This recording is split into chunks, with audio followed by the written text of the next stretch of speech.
Et là, je vous propose de passer maintenant à un morceau un peu plus costaud. C'est l'exégèse du Coran que propose le Père Gallet. Alors, j'aurais certainement pas la prétention de tout en dire ici, parce que c'est extrêmement vaste, et puis que je continue avec lui de la développer, notamment. Et déjà, la première chose à comprendre, c'est que cette exégèse-là, elle ne vient pas du Père Gallet lui-même, même s'il a beaucoup travaillé par lui-même, elle vient de toute une tradition de compréhension du texte coranique par les chrétiens d'Orient. Donc on peut parler du Père Antoine Moussali, on peut parler de Monseigneur Dora Haddad, on peut parler de chrétiens en Orient en latin, le Père Manien notamment à Jérusalem, et puis derrière qui veut s'appuyer sur une tradition, parce qu'il faut comprendre une chose, c'est que pour les musulmans, la langue arabe est une langue d'une certaine façon idéologique. Enfin, ils ne vont pas forcément vous le dire de cette façon-là, mais les linguistes pourront tout à fait vous l'expliquer, que la langue arabe, en tant que telle, elle s'est formée grâce aux califes qui en ont fixé la calligraphie, par exemple, la grammaire, l'orthographe et le sens des mots. Il n'y a pas de dictionnaire arabe au VIe siècle, par exemple. Les premiers dictionnaires arabes sont des dictionnaires islamiques et qui imposent des définitions aux mots et une façon de considérer la langue qui interdit de réfléchir sur son sens.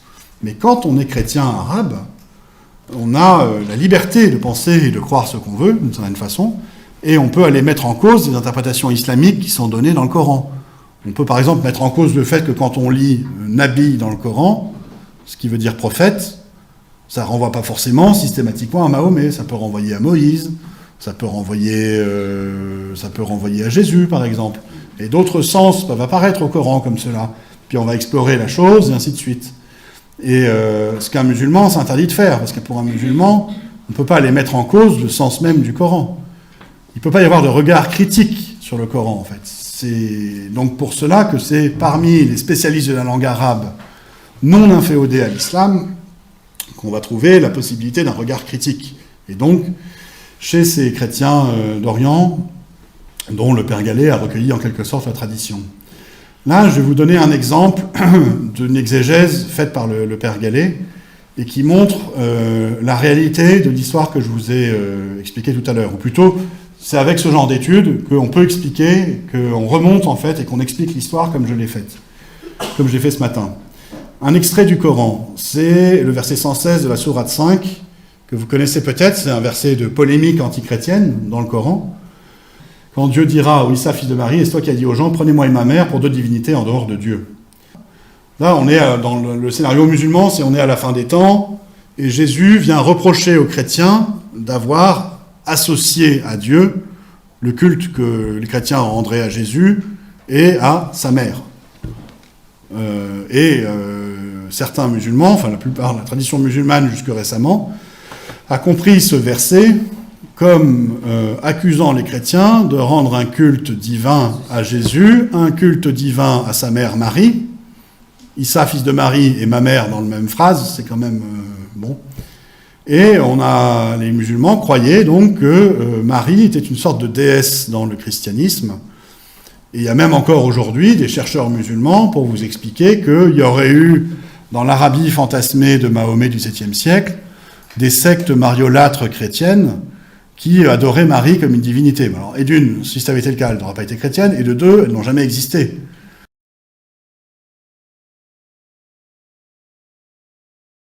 D'ailleurs, le Coran lui-même, dans une des sourates, la numéro 5, il y a tout un long passage où Dieu interroge le Christ, lui dit « Est-ce que tu as dit à tes adeptes de t'adorer comme un Dieu, ainsi que ta mère ?»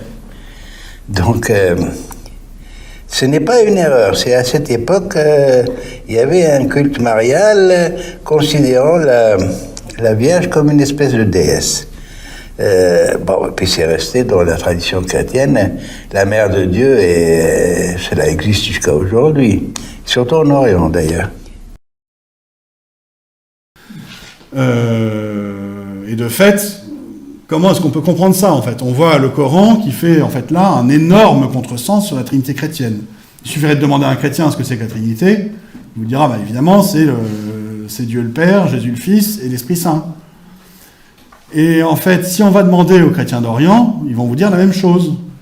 Et ils vont vous dire, mais attention, chez nous, l'Esprit Saint, on a un jeu de mots, et encore maintenant, en araméen, chez les chrétiens araméophones, on désigne l'Esprit Saint sous le nom de mère, mère de Dieu. Et toujours maintenant, en fait. Hein. C'est le père Gallet qui a trouvé ça. Il a été demandé à un patriarche, j'ai oublié son nom, et le patriarche a ri la question du père Gallet en disant comment est-ce que vous interprétez ce verset, en disant regardez derrière la porte, et derrière la porte il y avait une espèce de cadre avec une prière pour la Trinité en araméen, et dans le texte l'Esprit Saint était nommé la mère. Pourquoi la mère? Parce que l'Esprit Saint en araméen il est au féminin, on peut dire que c'est l'aspiration, et en fait ce que veut dire ce verset, c'est une critique tout à fait adressée aux chrétiens, en disant vous chrétiens, la Trinité, on n'est pas d'accord, Dieu n'est pas d'accord avec ça, Dieu vous condamnera au jugement dernier, parce que jamais Jésus vous a demandé de prendre comme deux divinités en dehors de Dieu, lui-même Jésus et sa mère l'Esprit Saint. Donc en fait, ce à quoi on est renvoyé là, c'est encore une fois la culture syro-araméenne, et au fait que dans l'écriture première de ce verset, il y avait des gens qui écrivaient et qui comprenaient la culture syro-araméenne, quand dans les premiers gens qui ont reçu ce verset, alors c'était pas un verset, c'était une prédication, on était dans un environnement culturel qui comprenait la référence que la mère c'est l'Esprit Saint, puis on voit aussi qu'il est venu un moment où on n'a plus compris cette référence et qu'on s'est coupé de l'influence syro-araméenne. Alors ça, c'est un premier élément. Et maintenant, on va coupler cette réflexion à l'exégèse d'un autre verset où en fait, Dieu, on va dire que c'est Dieu, si on prend dans l'explication musulmane des choses, Dieu vient essayer de consoler la Vierge Marie, enfin Marie, plutôt, c'est pas la Vierge Marie, c'est Marie, Mariam, mère de Issa, le prophète musulman Issa, Jésus, en lui disant que, oui, certes, des gens disent des calomnies sur ton compte, parce que tu as eu un enfant sans connaître d'homme, et donc ils racontent des calomnies, et ils viennent te consoler en disant, et moi je viens te consoler en disant, sœur d'Aaron, Marie, sœur d'Aaron, ne t'inquiète pas, ton père n'était pas un homme indigne, ni ta mère une prostituée. Sous-entendu, la naissance de Jésus est légitime, ne t'inquiète pas, quoi. Et là, on est face à un problème, qui est toujours un problème aujourd'hui pour les musulmans, et toujours un problème d'interprétation générale, c'est qu'on voit Marie, mère de Jésus, qui est identifiée dans ce verset à la sœur d'Aaron, c'est-à-dire Myriam, la prophétesse dans la Bible, dont je vous ai parlé tout à l'heure, que le tombeau est à Pétra, de même que le tombeau d'Aaron est à Pétra, et qu'au milieu coule une rivière qui s'appelle la rivière de Moïse. Mais bon, après ça, on dira que Pétra n'a pas de lien avec les origines de l'islam. C'est étonnant de penser que des bédouins incultes auraient su qui était Aaron et qui était Myriam la prophétesse, ailleurs que s'ils avaient été à Pétra. Enfin bon, ça je pense que c'est un indice très fort pour montrer que l'hypothèse de Pétra, dont je vous parlerai tout à l'heure, est très intéressante en fait. Donc, sœur d'Aaron, comment expliquer que des bédouins puissent faire le lien entre donc, Marie, mère de Jésus, et Marie, sœur d'Aaron? En fait, qui, à l'époque de Mahomet, pouvait comprendre cette identification? Cette identification, encore aujourd'hui, les musulmans ne la comprennent pas, et ils inventent tout et n'importe quoi pour l'expliquer. Ils vont dire qu'à l'époque de la Vierge Marie, enfin de Marie, mère de Jésus, on s'appelait du nom des prophètes parce que c'était une façon de s'honorer l'un l'autre, que le surnom du père de la mère de Marie, du père de Marie était effectivement Aaron. Enfin, ils inventent mais des quantités d'histoires à dormir debout, sans jamais faire le lien entre Marie, sœur d'Aaron, Myriam la prophétesse dans la Bible, et Marie, mère de Jésus. Parce qu'ils sont incapables de le faire, parce qu'ils l'ont perdu ce lien. Nous aussi, on l'a perdu, hein. Mais pas complètement, parce qu'on lit toujours la première lettre de saint Paul aux Corinthiens, au verset chapitre 10, 1, 4. Vous connaissez, hein, saint Paul dit « Car je ne veux pas que vous l'ignoriez, frères, nos pères ont tous été sous la nuée, tous sont passés à travers la mer, tous ont été baptisés en Moïse, dans la nuée et dans la mer, tous ont mangé le même aliment spirituel, tous ont bu le même breuvage spirituel. » Et c'est là que la chose, l'exégèse intervient, enfin intéressante pour nous, je veux dire. Ils buvaient en effet un rocher spirituel qui les accompagnait, et ce rocher, c'était le Christ. Et là, on voit un lien qui est fait par saint Paul entre le rocher de la tradition juive dans le désert, dont la tradition juive, la Tosefta, qu'on trouve dans la Tosefta, dit que c'est Myriam la prophétesse, par sa prière, qui l'avait donné au peuple.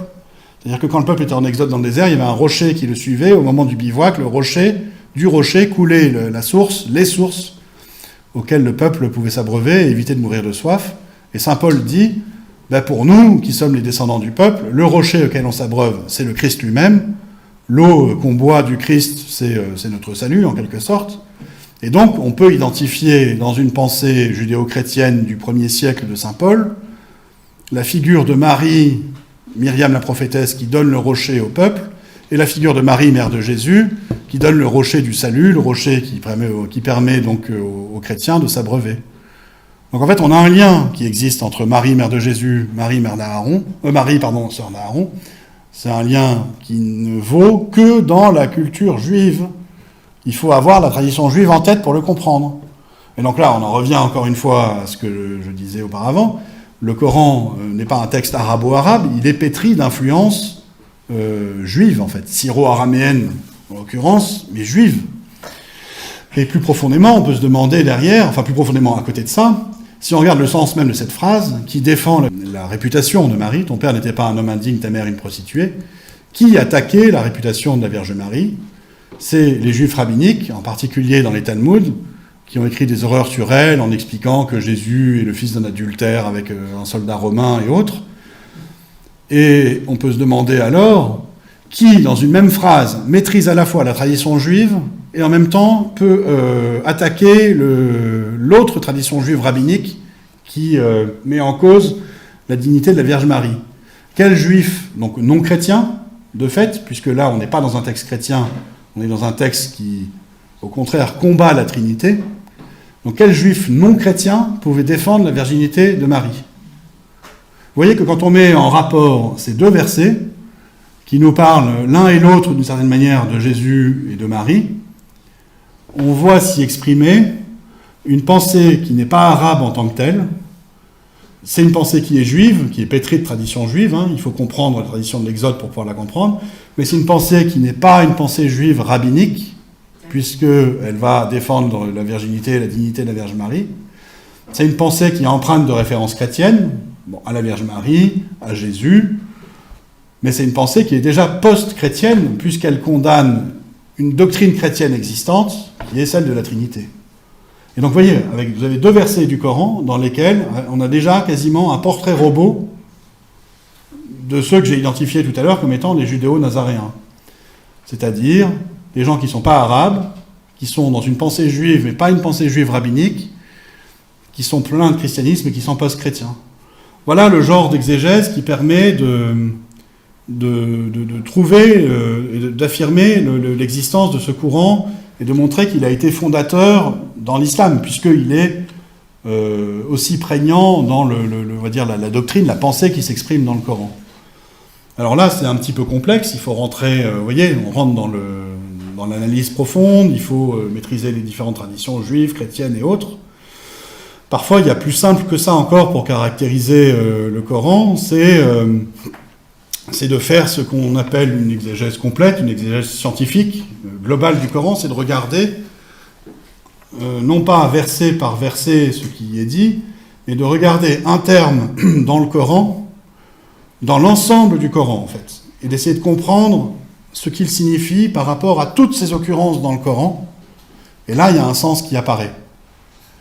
Et un sens global qui apparaît, en fait. C'est ça qu'on pourrait appeler une exégèse globale. Normalement, c'est comme ça qu'on fait quand on apprend l'exégèse, qu'on fait de l'exégèse dans l'Évangile, par exemple, et que, je sais pas, moi, on est intrigué par le mot de graine, qui est utilisé dans plein de paraboles, et on va regarder un peu partout ce que ça veut dire, et on comprend ce que c'est que la définition. En fait, derrière, ça s'appelle tout simplement lire le texte pour ce qui est réellement écrit. Pour ce qui est écrit de manière littérale, et non donc pour ce que la tradition force à comprendre. Et ça, c'était d'une certaine manière relativement difficile avant l'informatique, c'est-à-dire qu'aujourd'hui, avec les outils informatiques, j'en parlais tout à l'heure, c'est facile, vous regardez, vous cliquez maintenant sur un mot, vous avez toutes les occurrences, et vous pouvez comparer les définitions les unes aux autres, mais auparavant, il fallait être un spécialiste du Coran, pour pouvoir aller regarder, par exemple, l'expression de Jean du Livre dans le Coran, et aller regarder toutes ces occurrences dans le Coran. Il doit y en avoir peut-être une cinquantaine, je ne sais pas. Si, je sais, mais j'ai oublié. Excusez-moi. Enfin, j'avais fait ce travail, justement, j'ai mon tableau Excel que j'ai fait sur ce sujet-là, des gens du livre dans le Coran. Mais j'ai plus le nombre en tête exactement, ça doit être c'est plusieurs dizaines. D'aller regarder toutes les occurrences de ce mot-là et d'essayer de comprendre son sens. En islam, la tradition musulmane nous dit, les gens du livre, les gens de l'écriture, al-kitab, ce seraient les juifs, les chrétiens, les musulmans, en tant qu'ils ont reçu une écriture révélée, un livre saint donné par un messager de Dieu. Donc la Torah par Moïse, l'Évangile au singulier par Jésus, et le Coran par Mahomet, bien sûr. Et donc, les musulmans, quand ils ont cette définition-là en tête, quand ils voient Jean du livre un verset, alternativement, ils disent soit c'est les juifs, soit c'est les chrétiens, soit c'est les juifs et les chrétiens, éventuellement ça peut être les musulmans, ou ça peut être les juifs, les chrétiens, les musulmans. Et ils choisissent au cas par cas.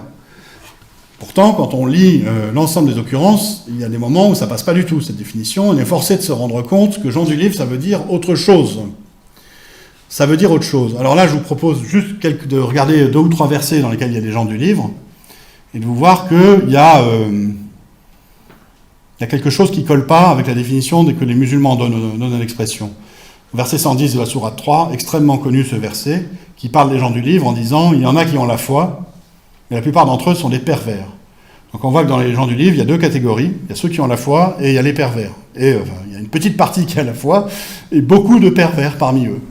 Alors, est-ce que ça colle avec la définition tripartite des musulmans ?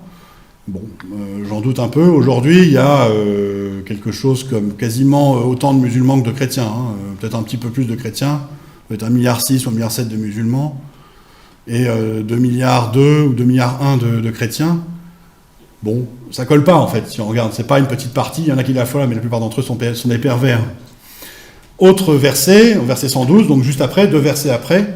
Toujours en parlant donc des gens du livre, on dit il y en a certains qui ont encouru la colère de Dieu et les voilà frappés de malheur pour avoir recouvert les signes de Dieu et assassiné injustement les prophètes. Et là, on commence à voir une définition un peu plus précise de qui sont les gens du livre. Qui a recouvert les signes de Dieu ? Ça veut dire quoi, recouvrir les signes de Dieu ? Ça veut dire écrire les Talmuds au travers desquels est lue la Torah et interpréter la Torah. Et assassiner injustement les prophètes, ça c'est l'accusation classique envers les Judéens, envers les chefs des Juifs. On a compris, les gens du livre, il n'y a pas beaucoup à les voir, ils sont constitués principalement des Juifs. Les gens du livre, c'est les Juifs. Et on va le voir, encore plus précisément avec ce verset 65-67 de la sourate 3, où les gens du livre, on vient les interpeller en disant « Ô gens du livre, pourquoi vous disputiez-vous au sujet d'Abraham ? Abraham n'était ni un juif, ni un nazaréen. Il était entièrement soumis à Dieu. Il n'était point du nombre d'associateurs. Abraham n'était ni juif, ni nazaréen. » Donc en fait, on voit que à la catégorie des gens du livre juifs sont rattachés une catégorie des gens du livre nazaréens. Et on comprend derrière que les gens du livre, ce sont en fait les gens de la Torah. Le livre en question à l'époque de Mahomet, c'est pas l'Évangile, c'est pas le Coran qui n'existe pas encore, c'est la Torah, et que dans cette catégorie-là, on définit les bons gens du livre, les bons juifs, qui sont les nazaréens en fait, et on les voit apparaître ici dans la dichotomie ni juifs ni nazaréens, et qui n'ont rien à voir avec les associateurs, les chrétiens, puisque là, on les met à part comme une autre catégorie, donc nazaréen ne veut pas dire chrétien, et qu'il y a donc une autre catégorie dans les gens du livre qui sont les juifs rabbiniques. Donc en fait, les gens du livre dans le Coran, ça définit les juifs, le peuple juif, les lecteurs de la Torah, ceux qui ont reçu la Torah, et non pas les juifs, les chrétiens, les musulmans. Voilà ce que donne une exégèse globale. Alors là, c'est juste 3 versets, il faut regarder les 30, et sur les 30, c'est encore plus clair. Je suis obligé, vu l'exercice, d'aller un peu plus vite que ça. Je vais aller plus vite maintenant pour vous montrer par exemple que les mécréants, c'est-à-dire les koufars dans le texte coranique, ne sont pas des gens qui rejettent l'islam. C'est pas ce que dit le mot. Le mot koufar en tant que tel, il veut dire recouvrir, recouvreur. Et qui est-ce qui est qualifié de koufar dans le Coran ? C'est, j'avais mis le verset précédemment, verset 112 de la sourate 3, ceux qui ont recouvert les signes de Dieu et assassiné injustement les prophètes. Donc le koufar, les koufars, le kafir, les koufars, c'est pas l'infidèle musulman, littéralement, même si c'est ce que la tradition musulmane dit. La tradition musulmane dit, nous qui sommes chrétiens, nous sommes des koufars. Je sais pas moi, les Esquimaux qui ne sont pas musulmans sont des koufars. Non, ce que dit le texte coranique littéralement, c'est que les koufars, les mécréants, sont en fait des juifs recouvreurs. C'est la désignation des talmudistes, pas des juifs rabbiniques en fait. Pareillement, quand on lit dans le texte coranique chrétien, j'ai mis entre guillemets, ça serait censé désigner tous les chrétiens, alors que le mot qui est utilisé est le mot de Nassara. Nassara, ça veut dire nazaréen. Et les nazaréens, ils sont définis en de nombreuses occurrences du Coran comme étant, en fait, parmi les gens de la Torah, une Oumma, une communauté, parmi le peuple de Moïse, qui avance sur la voie de la vérité et de la justice. Ils passent les nuits prosternés et debout dans le Seigneur, verset 64 de la sourate 25. Je vous ai déjà parlé du verset qui dit qu'Abraham n'était ni juif ni nazaréen, et qui n'était point du nombre d'associateurs, ce qui veut dire que nazaréen ne peut pas vouloir dire chrétien, puisque associateur veut dire chrétien. Donc on voit déjà là, par la cohérence du texte, que le mot nazaréen ne peut pas vouloir dire chrétien. Le mot de Nassara, dans le Coran, il désigne les judéo-nazaréens. Et ainsi de suite, vous avez par exemple le Coran qui parle de polythéistes, de païens. Le mot n'est pas celui qui est utilisé, le mot n'est pas celui de polythéiste, mais celui d'associateur. Ceux qui recouvrent parmi les gens du livre et les associateurs iront dans le feu de la géhenne. Alors, vous avez compris, ceux qui recouvrent parmi les gens du livre, les rabbiniques parmi les gens de la Torah, et ceux qui associent d'autres dieux à Dieu, c'est-à-dire ceux qui croient que Jésus est Dieu, que l'Esprit Saint est Dieu, ils vont aller dans le feu de la géhenne. Donc les polythéistes, qui d'ailleurs croient en Dieu, CF ce verset, si tu leur demandes qui les a créés, ils diront certainement Dieu. Quiconque associe à Dieu, Dieu lui interdit le paradis, son refuge sera le feu. Prends-moi et ma mère pour deux divinités en plus de Dieu, on a compris, les polythéistes sont les chrétiens, les associateurs. Et donc en fait, vous voyez que là, rien qu'avec ça, dans l'exégèse que propose le Père Gallet, vous avez 4 clés fondamentales pour décoder le Coran et essayer de comprendre ce qu'il voulait dire originellement, avant que la tradition musulmane ne transforme le sens. Les gens du livre, c'était les gens de la Torah. Les mécréants koufars, c'était les juifs recouvreurs. Les chrétiens Nassara, avec le fameux Noun de Nassara qu'on a retrouvé, parce que c'est maintenant dans le langage musulman, et même dans le langage des chrétiens, en islam, ils sont obligés de s'y conformer. Nassara veut dire chrétien, puisque la tradition musulmane l'a imposé. Mais en vrai, ça veut dire nazaréen, judéo-nazaréen. Pareillement, polythéiste, mushrikoun, ceux qui associent, ça ne veut pas dire polythéiste, ça veut dire associateur, et donc chrétien originellement. À partir de là, et puis de beaucoup d'autres éléments, on peut décoder le Coran, en fait. Et en fait, ce dont on se rend compte, c'est qu'on va trouver dans le Coran énormément d'indices et de descriptions de l'histoire réelle. C'est ça qui est dingue, en fait. C'est que cette histoire dont je vous ai parlé ce matin, on en retrouve une grande partie dans le Coran lui-même. Et ça se lit à livre ouvert, en fait. Bon, faut un peu travailler le sujet, parce que le Coran, c'est un livre qui a été profondément modifié. Il faut pouvoir identifier avec d'autres techniques d'exégèse des endroits, par exemple, où il y a eu des ajouts, des interpolations. Ce qui fait que, évidemment, il y a par exemple beaucoup d'endroits où on associe les Nazaréens à la condamnation des Juifs, et on aurait tendance à croire à ce moment-là que les Nazaréens seraient des chrétiens à cause de ça. Or, le problème, c'est que, à ces endroits spécifiquement, en fait, on a affaire à une interpolation, à un ajout. Ça, on peut le montrer par d'autres biais, je vais pas en parler là. Mais tout ça pour vous dire qu'on peut lire dans le Coran ce qui s'est vraiment passé. Et là, je vais essayer de vous en proposer quelques exemples, comme je l'ai fait dans le Grand Secret de l'Islam, et puis dans sa mise à jour à venir. C'est que, on va ensemble lire le Coran pour ce qui est écrit littéralement, et non pour ce que la tradition force à comprendre. J'en ai parlé ce matin. Regardez, verset 158 de la sourate 2, vous avez la description de Safa et Marwa. Safa et Marwa sont vraiment parmi les lieux sacrés de Dieu. Donc quiconque fait le pèlerinage à la maison, on fait l'Omra, petit pèlerinage, glose de l'édition coranique, de l'édition islamique, je veux dire. Quiconque fait l'Omra ne commet pas de péché en faisant le va-et-vient entre ces deux monts. Et aujourd'hui, et depuis que l'islam est islam, c'est un rite essentiel du pèlerinage à la Mecque que de faire le va-et-vient entre Safa et Marwa, qui ont été nommés comme ça, c'est deux monticules rocheux, des monticules, pas des collines, des monticules rocheux qui sont à proximité de la Kaaba, au centre de la Mecque. Or, en fait, Safa et Marwa, je vous l'ai déjà expliqué, ce sont des collines qui sont à côté de Jérusalem, et en fait, ce qu'on voit dans ce texte-là, c'est pas du tout l'explication du pèlerinage à la Mecque. On voit un prédicateur qui enseigne à un auditoire arabe la topographie et les rites du pèlerinage juif ou nazaréen au temple de Jérusalem. La maison al-Bayt, c'est le temple, c'est le mot qui est utilisé pour dire le temple. Et qu'est-ce qu'il décrit ? Il ne décrit pas les deux monticules rocheux de la Mecque, il décrit le mont Scopus, le mont Moria, qui est la base du temple, entre lesquels il faut faire une procession. Et donc, vous voyez, on a un autre sens, le vrai sens du texte qui est là, en fait. Soit on le lit de façon islamique et on dit, bah oui, c'est à la Mecque et c'est pour faire le pèlerinage. Soit on voit ce qui est marqué pour de vrai et on sait que Scopus, c'est Safa, Marwa, c'est Moria, à l'évidence.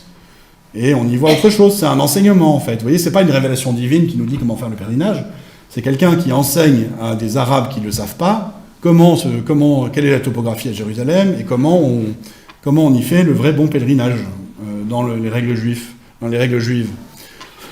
Voilà une autre citation, donc verset 136 sourate 4. « Soyez fermes en votre foi en Dieu, en son messager, au livre qu'il a fait descendre sur son messager et au livre qu'il a fait descendre avant. » Évidemment, les musulmans, par la tradition musulmane, vont dire il faut qu'on croie en Dieu, qu'on croit en son messager Mahomet. Au livre qu'il a fait descendre sur messager, il faut qu'on croie au Coran. Et au livre qu'il a fait descendre avant, il faut qu'on croie à la Torah, à l'Évangile, même si on n'y croit pas trop, parce que c'est falsifié. Bon, déjà, on voit une grosse incohérence là, puisqu'on leur demande de croire dans des livres dont on leur dit par ailleurs qu'ils sont falsifiés. Donc déjà, on voit que la tradition musulmane ne donne pas une explication logique et tangible de cette affaire-là. En fait, il faut le lire tout simplement. Soyez fermes en votre foi en Dieu, en son messager. Qui est messager ? On peut dire Mahomet, mais il n'y a pas de raison de dire Mahomet si on se situe au 7e siècle. On voit en fait là un prédicateur qui enjoint des Arabes convertis, aux judéo-nazaréistes, qui les exhorte en fait à croire au messager Jésus, c'est-à-dire croire à la messinité de Jésus, qui les exhorte à croire au livre qu'il a fait descendre sur son messager, c'est-à-dire croyez à l'Évangile, et au livre qu'il a fait descendre avant, croyez à la Torah. Donc c'est-à-dire croyez dans l'enseignement de Jésus et appliquez la loi de Moïse en même temps. Soyez des bons judéo-chrétiens, entre guillemets, tout en étant arabes. Autre citation extrêmement connue, parce que celle-là, c'est celle qui justifie, selon l'islam, selon la tradition islamique, le fait que la Mecque ait été créée par Abraham. Vous avez un verset qui dit « Et quand » ou « Et alors », ça dépend de la façon dont on le traduit, mais c'est le même mot, « Et alors, Abraham et Ismaël élevaient les assises de la maison, le temple, ô notre Seigneur, accepte aussi de notre part », donc c'est verset 127 de la sourate 2, et alors tous les musulmans vous diront, c'est ça qui justifie le fait que la Kaaba de la Mecque a été construite par Abraham avec l'aide d'Ismaël. Or, c'est pas ce que dit le texte, une fois de plus, et qui plus est, il est là très mal traduit, parce que le verbe élever n'est pas conjugué, est conjugué en fait à l'inaccompli, c'est-à-dire qu'il n'a pas été élevé, il doit être élevé. Donc en fait, il est conjugué au futur. Il n'y a pas de futur en tant que tel dans la langue arabe, mais c'est une façon de le dire. Là. C'est ce qu'on appelle l'inaccompli. Ça n'a pas été fait. Et ce que veut dire le texte, c'est alors, non pas Abraham et Ismaël élevés, mais ils devront élever, ils relèveront les ruines du temple. Les assises de la maison, c'est les ruines du temple de Jérusalem. Et en fait, ce qu'on voit dans ce verset, c'est un prédicateur qui évoque le projet de reconstruire le temple de Jérusalem à partir de ces ruines. Et ce temple, cette reconstruction, sera le fruit d'une collaboration entre les fils d'Abraham. La figure des fils d'Abraham, c'est les vrais juifs, les vrais justes, les judéo-nazaréens, et les fils d'Ismaël, c'est-à-dire les Arabes convertis qui sont alliés au premier. Je propose encore une lecture de ce type-là, et puis après on arrêtera l'exégèse du Coran, là, parce que c'est un peu un pinceau. Enfin, ça se fait beaucoup à l'écrit aussi, mais je vous invite après à aller voir le PDF du Grand Secret de l'Islam. J'en ai fait bien davantage, et c'est assez instructif. Encore une fois, je vous invite là, on va continuer notre lecture dans ce sens-là, et vous allez voir, j'ai essayé de trouver des choses qui sont un peu parlantes. Regardez ce verset, qui est également un peu incompréhensible dans la tradition musulmane. Verset 5 de la sourate 5, « Vous est permise la nourriture des gens du livre, et votre propre nourriture leur est permise, au sens halal, c'est le mot. Vous sont permises les femmes vertueuses d'entre les croyantes et les femmes vertueuses d'entre les gens qui ont reçu le livre avant vous. » Alors en islam, théoriquement, ça donnerait le droit aux musulmans de manger les viandes des chrétiens et des juifs. Et d'ailleurs, il y a beaucoup de musulmans qui mangent kasher parce qu'ils savent que, grâce à ce verset, que Dieu l'a permis, c'est halal. Mais le problème avec les chrétiens, c'est qu'ils ne sont plus trop chrétiens et que, je ne sais pas, si on achète des knaki yerta, ça se trouve dedans, il y a du porc, bon, enfin bon, voilà. Mais bon, on voit quand même que là, il y a quand même un truc bizarre. Comment est-ce que les gens du livre qui mangent du porc, par exemple, comment est-ce que dans le même temps qu'eux mangent du porc, Dieu peut nous permettre de manger leur nourriture? Vous voyez, on est dans les incohérences, là.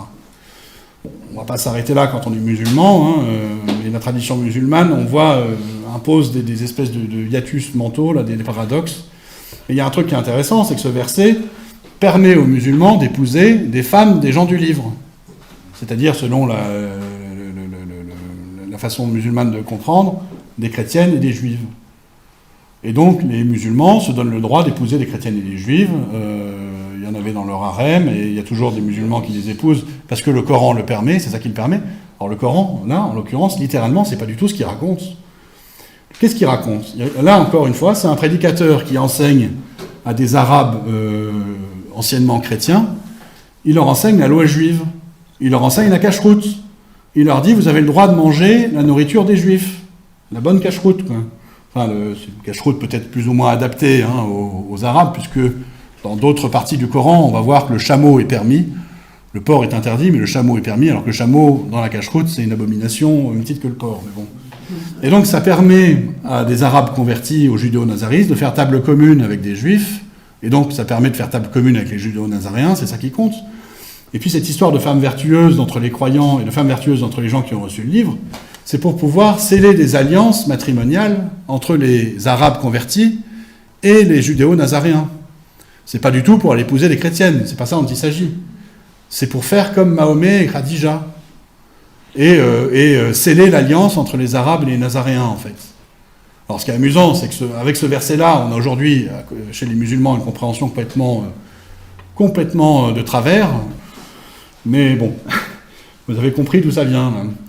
Un autre passage, qui a l'air extrêmement alambiqué, en fait, qui est difficile à comprendre également dans la tradition musulmane, verset 37 de la sourate 10, « Ce Coran n'est nullement à être forgé en dehors de Dieu, mais c'est la confirmation de ce qui existait déjà avant lui, et l'exposé détaillé du livre, en quoi il n'y a pas de doute, venu du Seigneur de l'univers. » Alors là, les musulmans vont dire que le Coran dont il est question dans ce verset, c'est le Coran divin, c'est le Coran de Mahomet, c'est le Coran islamique. Mais comment est-ce qu'on peut imaginer un prédicateur qui parle de son propre livre, qui est en train d'être écrit, le Coran, comme un tout, comme quelque chose qui est déjà fini?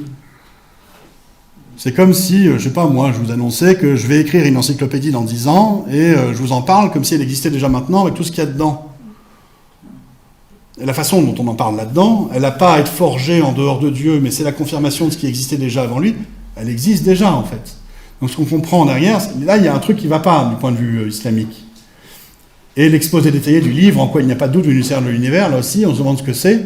Les musulmans ont résolu cette contradiction en inventant l'idée qu'il existe auprès de Dieu un modèle céleste du Coran, le livre par excellence, le livre en quoi il n'y a pas de doute, et que, alors à ce moment-là, pour expliquer ce verset, c'est Mahomet qui dit « Je suis en train de vous donner le Coran, mais vous inquiétez pas, c'est exactement la même chose que le vrai bon Coran céleste qu'il y a auprès de Dieu. » C'est comme ça qu'il l'interprète. C'est quand même un peu tiré par les cheveux, surtout cette histoire de Coran céleste.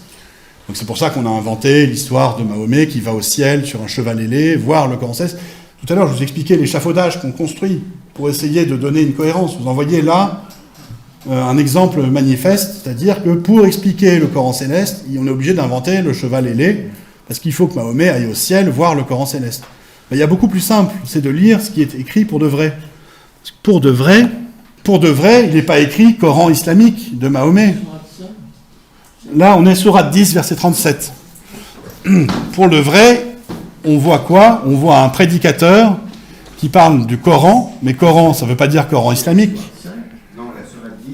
Coran, ça veut dire lectionnaire. Un lectionnaire, on sait ce que c'est un lectionnaire. C'est un livre qu'on utilise pour les célébrations, la liturgie, dans lequel on a une sélection de textes sacrés, de prières, de chants, d'invocations. Et en fait, derrière, ce qu'on voit, c'est que le maître judéo-nazaréen, en fait, il explique que le lectionnaire qu'il propose aux Arabes et que la prédication qui l'accompagne sont dans la droite ligne des bonnes écritures du livre en quoi il n'y a pas de doute, c'est-à-dire la Torah. Il ne blasphème pas les Écritures saintes, bien au contraire, elles se fondent directement sur elles, sur la Torah, et elle propose avec ce lectionnaire une sorte de digest de la vraie bonne Écriture sainte. Et donc on comprend derrière que le Coran qui est nommé dans le texte coranique lui-même n'est pas le Coran musulman, mais est ce fameux lectionnaire, cette sélection de textes de la Torah. Alors on va voir maintenant un autre verset, pour le coup très emblématique des contradictions de la lecture islamique du Coran. Alors, il s'agit du verset 82 de la sourate 5, sur lequel beaucoup d'islamologues et beaucoup de savants musulmans se sont un peu arrachés les cheveux, parce que si on le lit selon la tradition musulmane elle-même, selon ce qu'elle préconise, on y trouve une énorme contradiction. Le verset dit « Tu trouveras certainement que les juifs et les associateurs sont les ennemis les plus acharnés des croyants. Et tu trouveras certes que les plus disposés à aimer les croyants sont ceux qui disent « Nous sommes chrétiens ». Alors, comment est-ce que, alors que les associateurs sont des chrétiens, on peut considérer dans un même verset qu'ils seraient à la fois les amis et les ennemis des croyants? Et on voit là que la lecture musulmane n'est pas juste et qu'il faut en arriver, il faut lire le texte pour ce qui est littéralement écrit et non pour ce que la tradition force à comprendre. Et donc on comprend que ce qui est écrit là, c'est que tu trouveras certainement que les juifs et les associateurs, c'est-à-dire les chrétiens qui associent Jésus à Dieu, sont les ennemis les plus acharnés des croyants, c'est-à-dire les Arabes convertis au judéo-nazaréisme. Et tu trouveras certes que les plus disposés à aimer les croyants, comme on vient de les définir, ce sont ceux qui disent « Nous sommes nazaréens et non chrétiens, nous sommes les judéo-nazaréens ». Et on a donc là, encore une fois, la trace d'une prédication qui vise à convertir les Arabes chrétiens au judéo-nazaréisme. Et on voit donc que le prédicateur, là, commande de se méfier des juifs et des chrétiens, qui ne manqueront pas de critiquer le judéo-nazaréisme. Les vrais amis et les exemples à suivre pour les Arabes, ce sont les vrais alliés judéo-nazaréens. Alors voilà, on va s'arrêter là pour cette exégèse du Coran. Et si vous souhaitez la poursuivre, je vous invite à aller consulter les tableaux que j'ai mis dans le Grand Secret de l'Islam, et tout particulièrement les tableaux que j'y ai mis dans la nouvelle édition, la mise à jour, qui va sortir très, très prochainement.